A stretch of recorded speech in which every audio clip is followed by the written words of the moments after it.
We always knew that we wanted to open a bar. We just didn't think that it was gonna particularly happen in our late 30s, early 40s. All of our beer, our cider, our wine, it's all Pennsylvania. It's becoming, kind of part of the community, which we really love. It's a spot. Yeah. It's a spot. It's a vibe. It's no longer just a bar. We're a family. You guys, when it started 4 years later, now you're like, where's the next spot gonna be? Where's the next spot gonna be?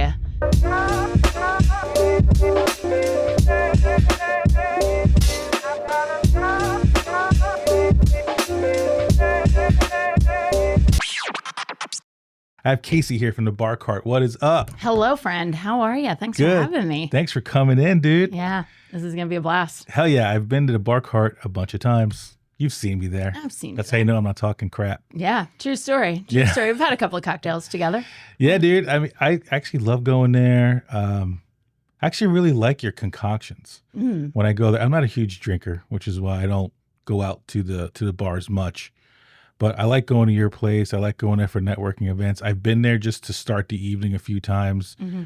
I always see hubby there. Yeah. I've purchased a lot of alcohol there for clients, though. I've done that. We are a good gift giving. I'm like, I need like 20 of those. It's like, yes. And it's great because, since I've done that, I've had to get more than 20. Right. So I'm very fortunate. People love it. It's a great gift. And, for us, it's something that when we opened the Bar Cart, we thought we were going to be a bottle shop and tasting room.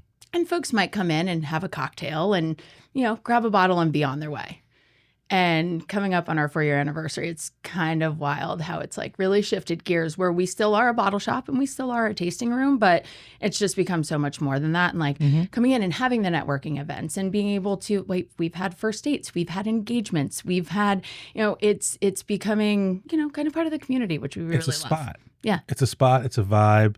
And I will tell you, and this is no crap, Jill will confirm, I hope. We stopped at State Hill the other night on the way home.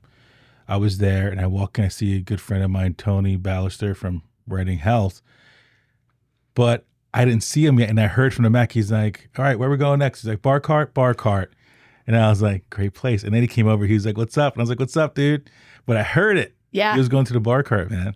So it's a vibe. Yeah. And that was after they had their meal. Yeah. So yeah, dude, it's definitely done what it's supposed to be doing out there. Yeah, it's solid for, the pre-dinner, we're going out to have a drink. It's solid for the after, sometimes both, a little bar crawl action. West Reading gets a lot of action. There's a lot of foot traffic. It's, celebrations are held there all the time, Bar crawls, we have an engagement party coming in tonight, it's you build these relationships with people, and when they call you, they send you an Instagram message, they text you and they say, hey, we're coming through at 10:30 with 20 people because our party's ending and we want to come have our nightcap with you. I got you. I want to party with you. I want to celebrate with you. And that's what the Bar Cart is. So. And that's what you want, man. Okay, so Wednesday night, I went to State Hill. It's funny because, again, I'm not a huge drinker. I didn't want to get a drink. I wanted another appetizer. Oh, I love appetizers. If you ever want to go out, I'll get some apps too. Me and Jill. And yeah, Chris, dude. I guess. Yeah, of course. I mean, maybe. Well, you got to let him in on it. Yeah, he'll be in the back. He'll be in the back of the house making cocktails. So. But it's so cool to have a spot that you can go to. State Hill, we like their right now they have the birria bao buns. So Jill and I have been rocking those. And so after a great night of celebration, we just fortunate enough to go to that GRCA dinner and have a good night. And I'm driving with Jill. I'm like, you want to just go get some bao buns? Yes. Right before, because we're right up the block from there. Yeah. And it was just good. But the point being is you want that place that you can go to, even late night or because you're celebrating something and the first thing that comes out of your mouth, you want to go to the place where you feel most comfortable. It's almost like a Cheers. Yeah. Because that's true when everybody Norm. knows your name. Norm. R.I.P. Norm. Yeah, dude, that was, I watched a lot of footage that night. I grew up on Cheers. Yeah, same. my because my dad would watch it when I was growing up in New York. And I remember the last episode, my dad actually made me record it on our VHS because he was working late nights. Get the tape. So I was recording it. And what people don't know is that last episode, all of them actually hung out in the actual Cheers bar in Boston. Oh, there was cool. all this footage after that episode. They were so lit. all of them were toasted. And this was live TV. And Norm was he was falling all over himself. It was hilarious. Wasn't his like last sign off was like, he just wants his bar stool in heaven. Like he was like, and God better not be sitting on my bar stool when I get there. That's right. That last scene. Yeah. It was all about love. He's like, you don't have to love a person. You could love a thing. Yeah. You know, as long as you love. Norm. Yeah. Cheers. Norm, dude, for sure. Love that. Yeah. But bars or places like that are, I feel like they're staples in the States. They're staples in neighborhoods. I think back in the day, they maybe got a bad rap because of, I don't know, maybe nobody liked alcohol, whatever the case is. Now it's so different. Right. Now it's like where you go to meet your friends and chill. Yeah. And, you know, the development of cocktails and non-alcoholic spirits. I mean, we have, I think it's like 6 or 7 different spiritless products that we use to make mocktails. So we're creating those in the same exact way that we're doing with our cocktails. Thoughtful, the fresh syrups, and citruses, and just making sure that it's a well-curated product that if someone doesn't want to drink, but they want to have the experience, you can still have it. Yeah, dude. Yeah. That's definitely a big thing. I think mocktails are, I think they're very important. And I forget about that because I always go, well, I can't go there. I don't really feel like drinking tonight. I got work in the morning. Yeah. Now I'm like, oh, I could go there and just have a mocktail. Right. You need to go do that. Yeah. More mocktails. Have more mocktails in your life. More mocktails in your life. Right. So why did you crazy kids start this joint? The bar cart. Where is it? Where are you just sitting there one day having a little waffle or something? You're like, let's start this crazy place called the bar cart. So interestingly enough, a small business Saturday, the year prior, I had done a pop-up across the street with Finch and Fern. So I work for Millstone Spirits Group, which is a bunch of the great products that we have at the shop, the Kinsey whiskeys, the Bloody Butcher bourbon, the Escape Goat, single prop rum. So I did this event over at Finch and Fern, and so many people were into it. I'd made like a hot toddy with the Kinsey honey. They were able to taste the cocktail and then buy the bottle. And now we're selling Christmas gifts because small business Saturday, we're coming off of Black Friday. And I got home that night and I was like, Chris, I think I have an idea. And working in Pennsylvania, distilleries have 5 offsite licenses that they can have these tasting rooms and have these experiences. Okay. And so I went to my boss, Rob Castle, what a guy, and pitched him the idea, and he said, yeah, let's do it. So we're keeping our ear to the ground for a spot. Because, I mean, again, like West Reading, Penn Avenue, you know, it's a great startup spot because you have foot traffic. You know, nobody knew who we were. Do I think that we could be where State Hill is right now and have people drive to us and come to us because we're established? 100%. Did I think that going into this? Not particularly. So we wanted to have that kind of space and heard about a place that was going to be opening, and I slid into the DMs of our current landlord, pitching basically the business via an Instagram post, and here we are sitting at full podcast talking about it. You know, I mean, it happened quickly, it happened efficiently. It just always kind of felt right in every aspect of it. And it was nerve-wracking to say that in the beginning. Remember one of the first interviews I ever did, I was like, it kind of feels like the Cinderella story. And Chris was like, you can't say that. We aren't even open yet. And I'm like, but it feels good. Yeah, dude. It felt right from right out of the gates. So yeah, so and Chris and I both are service industry rats. I mean, we have been in it. I grew up in a restaurant in Pottsville. Chris's mom is an icon in the service industry, Virginia Griffith. She's Shout out, homie. Virg. Yeah, she's, man, you could not be a luckier person to have her as a mother-in-law, for sure. But I mean, Chris he was around it constantly. I was around it constantly. Him and I met at Trooper Thorns, Right on. working behind the bar there. And, that's kind of where our relationship started. And I think the passion of the service industry, we always knew that we wanted to open a bar. We just didn't think that it was going to particularly happen in our like late 30s, early 40s. We thought it was going to be like a retirement plan, something along the lines of that. But it's been pretty cool to have it kind of shake out the way that it has. Hell yeah, dude. I dig that, man. Sometimes you just got to go for it. Mm-hmm. Like, you really just got to go for it, man. Like Cinderella story, yeah, whatever, man. You had this great idea. You knew you wanted to try it. You went to your boss. You created the bar cart. I remember Virginia telling me about it. She's like, oh, my kids are opening this place called the Bar Cart. You got to check it out. I'm like, all right. And I would go by and see the little sign and go, oh, that's where that place is. Virginia told us to go check out. Yeah. And I remember the first time I went in there just to buy gifts. I knew it. I was like, I need gifts. I need booze for my clients. I'm going there because Virginia told me to go there. Yeah. And when I walked in, I was like, oh, this place is pretty nice. I love it in there. I think the vibe is cool. Thank you. It's just cool to chill. I've been there a couple times where it was really early. I did it on purpose. Yeah. Before it gets a little rowdy. But I like being cool when it's just nice and chill. You know, when it's festival days and someone comes in for the first time and they're like, wow, this place is pretty packed. There's a line to the bathrooms. And I'm like, come in on a Saturday afternoon. Yeah. Like, just sit and chill, talk to us. Like, our bartenders are so knowledgeable, incredibly friendly. Like, they want to talk to you about the cocktail, about the process, about the spirits that are in it. We want to taste you on products. And so that's like, that to me is like primetime vibes, you know, to come in and kind of learn more. I will get up on my soapbox and I will be pulling bottles down and I'm like, and did you know that whiskey comes off the still crystal clear and you got barrel aging and here's a reposado tequila. And we go down these rabbit holes, but people walk away learning something. And everyone wants to know about their food. They want to know about the ingredients in their food. Yeah, They're very absolutely. worried about that, which is awesome. But also, it's kind of cool to be able to give that to them about their spirits too. Like, we have a sour cherry liqueur. The sour cherries are from Weaver's Orchard. I have picked up those sour cherries, put them in my car, and got them into the tank down at the distillery. Like, it is, you know, it's a cool lineup of products that have all really great backstories and all hyper local agriculture, because we're doing all Pennsylvania products too. So that's pretty awesome.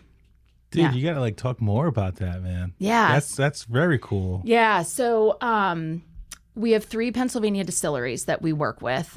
Within that are Revivalist Gin and Resurgent Whiskeys from out of the Alverson area. We have Manatawny Stillworks from the Pottstown area. Yeah. And then New Liberty, Millstone Spirits Group, my fam. So those are the 3 that we have. It's all Pennsylvania produced products. But even beyond that, all of our beer, our cider, our wine, that it's all Pennsylvania. So we're working with, like I mentioned, the Bloody Butcher bourbon. That's an heirloom red corn called Bloody Butcher that's from a farm out in Western Pennsylvania. Here's the kicker. His name is Farmer McDonald.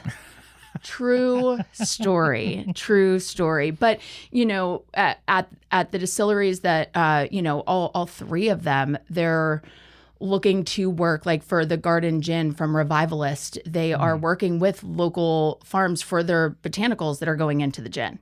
So and we're doing the same thing for our cocktails then, you know, for the syrups that we're making, for the citruses, we're trying to be as seasonal as we can. Like, I am dying to make a strawberry drink. I am dying. I'm ready for it. And we're upon strawberry season this weekend. We have a watermelon drink because we're getting there. Mm-hmm. So it's like, you know, you'll see our menu kind of transition. Like right now, it's kind of like heavy tiki, like summertime vibes, because those things are starting to come into season and we can start using them. So, you know, supporting our you know, we're going down to the farmer's market in West Reading because we do all of our R&D we change our cocktail menu every week. Like a bunch of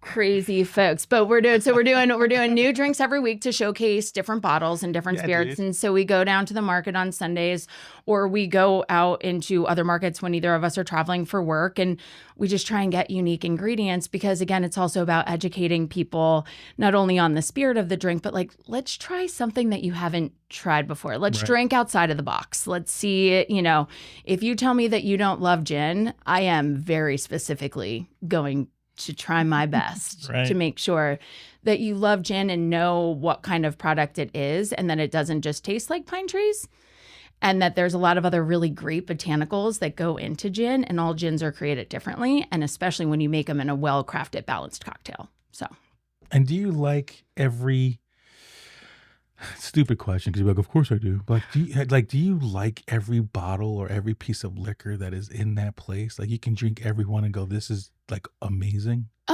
In some capacity, yes, because there's products. Probably a prime example is something under the Liberty Bell line, which is called American Picon, and it is a bitter liqueur. And Am I drinking that by itself as like a rocks pour or a neat pour? No, it's like bitter beer face all over again. But putting that into a cocktail, actually, speaking of strawberries, like it does really well when a drink is a little too sweet. It does a nice job of balancing it and toning down the sweetness and bringing up the bitter levels. And so, yes, I love the American Picon for those reasons, but no, I don't want to drink it as a neat pour. And everyone has different my palate has evolved so much in just the last 4 years. I really wasn't a big gin drinker. Now my favorite drink is a Negroni. I can't stand those. Oh, come on. I tried when I was like, this is terrible. Well, I got to go to your place. We'll work through it. We have a really nice spring Negroni with some rhubarb. We have like a rhubarb fernet that we're working with and some rhubarb bitters. So we'll see what we can do. But maybe the Negroni's not the starting point. Maybe we go with like a nice, I had one at the YR Club. It was at a Christmas party. And my buddy was like, yo, just try one of these. I'm like, all right, yeah, you always talk about them. I took one sip. I was like, take this away from me, bro. So when you do like to have a cocktail, what do you like? I like vodka. Okay. And just either club, or if you want to throw some fruitiness in there, I'll do it. Dig it. Like at the very just least, it's like club, Tito's and club, and they hit me with some lime. Yeah. I'm straight. Yeah. No, I dig it. And that's, it's the beauty of a really nicely made product too. Yeah, I had one at the last time I saw you. Yeah. It was great. I wanted more, but I was like, bro. Yeah. That was a fun day. That was a wild night. Yeah. Mattress. Yeah. He always puts on, it's Mattis, but we call him Mattress. Yeah. He puts on great events. Yeah, I got to see him. We had another Remax happy hour this past Tuesday. Weather was great. Everyone came through. So yeah, it's been awesome really working and collaborating with some local businesses in that capacity. Like we had a Christmas party for Newcastle. We have a retirement party coming up. We have an engagement party coming up. So these like one-off happy hour private parties, I mean, it's a small place. You've seen it, So when people are doing a private party, they're like, how many people can we have? I'm like, on a nice day, like 45, because we can shove some people outside. But it's, you've been in there when it's packed and the walls are busting out.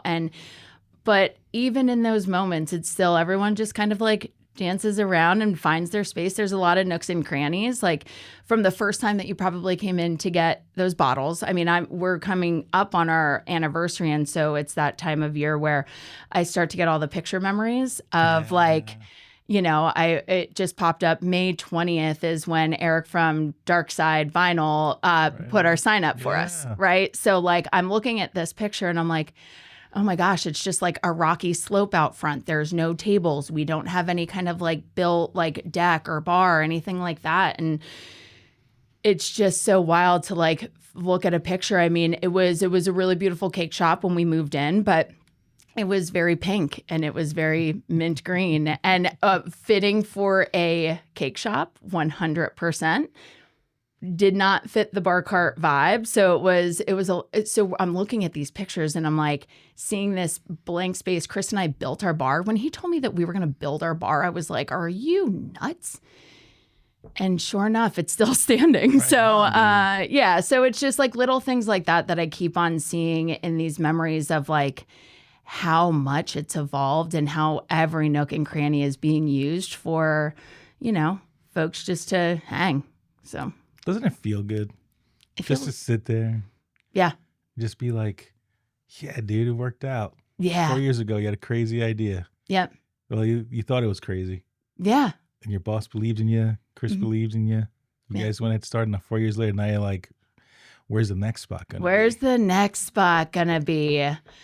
We'll see about that. I will say where many people have asked us for another bar cart.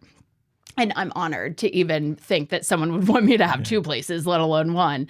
But I don't know that we would have another bar cart because the bar, it's very unique for what it is. There's the bar cart. There's the bar cart. Right.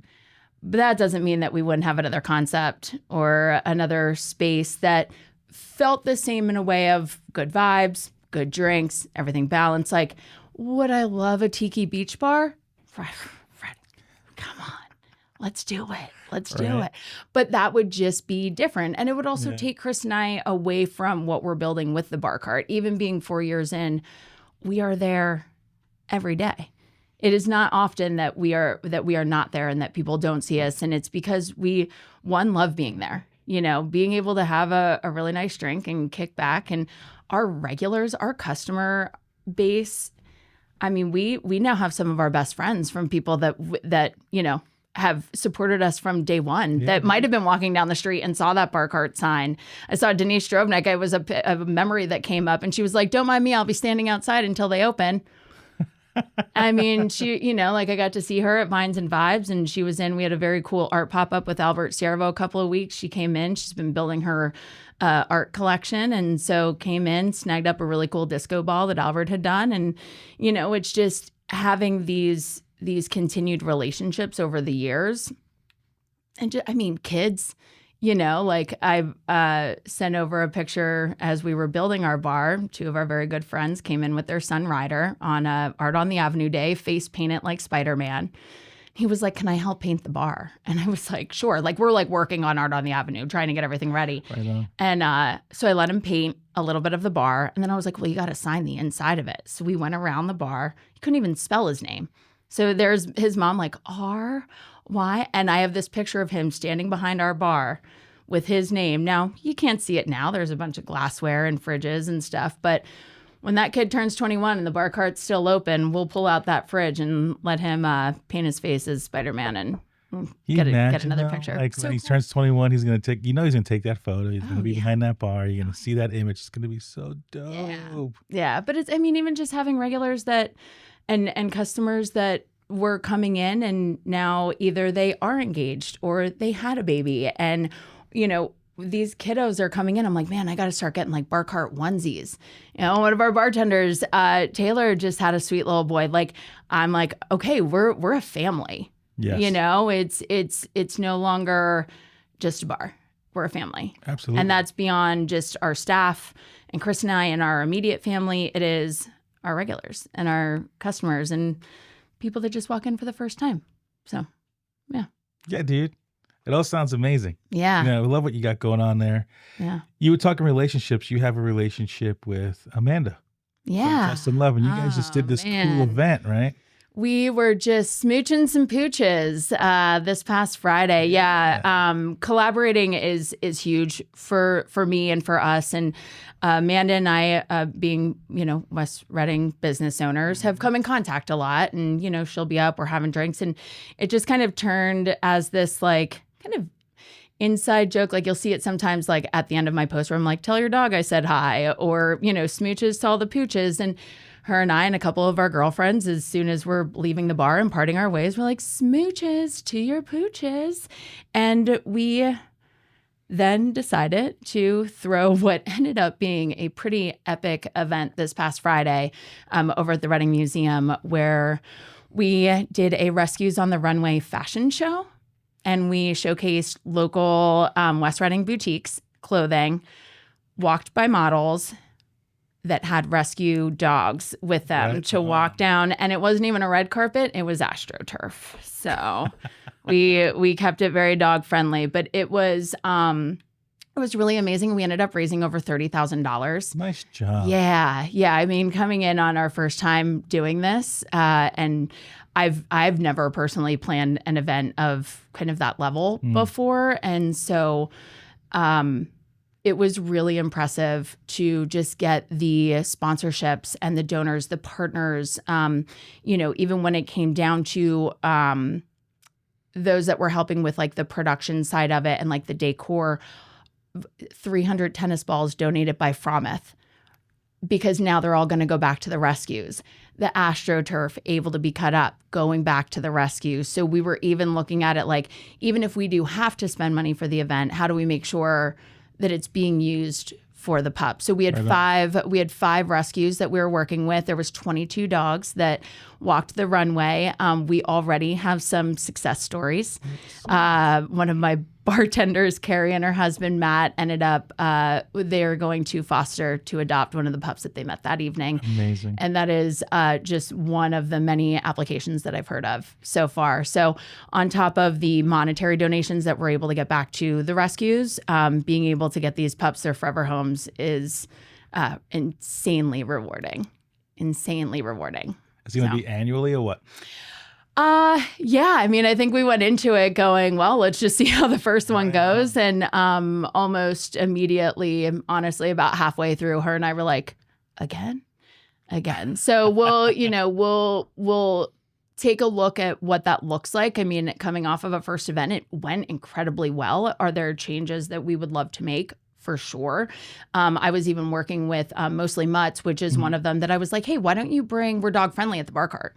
So I was like, hey, if any of the pups say in like the next couple of weeks don't get any applications, let's do a meet and greet at the shop. So now awesome. In my head, I'm like, oh, okay, so we can have a rescue come to the shop once a month and we'll showcase pups because, I talk about my dog, Reggie. A lot. She's a sweet pup, but she's a rescue. And to know what kind of background she came from and, the life that this queen now lives, I want to have that for others. Like even Carrie was telling me the backstory of the pup that they're going to be adopting. And it's so sad. And I just can't imagine even treating any kind of animal with, the kind of hate that sometimes these pups really go through. And so the more that we can do, small but mighty, and we'll do every little thing that we can. So. Hell yeah, dude. Yeah. That's but amazing. Smooches, Amanda and I are very, very proud. There was a lot of tears that night, just of pure happiness. Like it was really, really cool. We're very proud of what we managed to accomplish. So amazing. Yeah. That's cool, man. Yeah.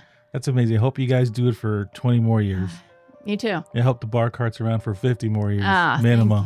Thank you. And I appreciate you coming in, telling me a little bit about your story, telling me about the bar cart and your smooches for pooches. And I wish you only the best. And I can't wait to see you next time at the bar cart. Sounds like a plan.